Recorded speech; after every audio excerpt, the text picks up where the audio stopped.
Hey there, this is Reginald here with Laptop Jack showing you how to disassemble an Acer Aspire 5920.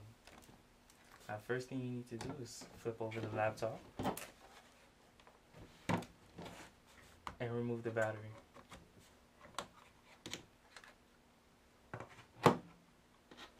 Next thing you have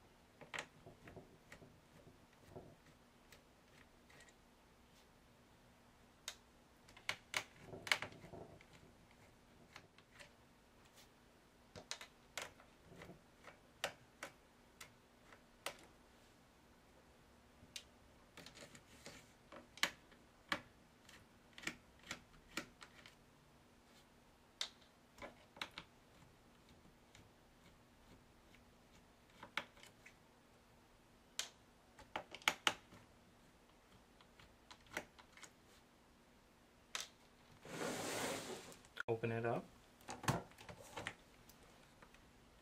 and remove this power button panel. And in order to do that, on the right side you'll put some pressure on it and pull up like so.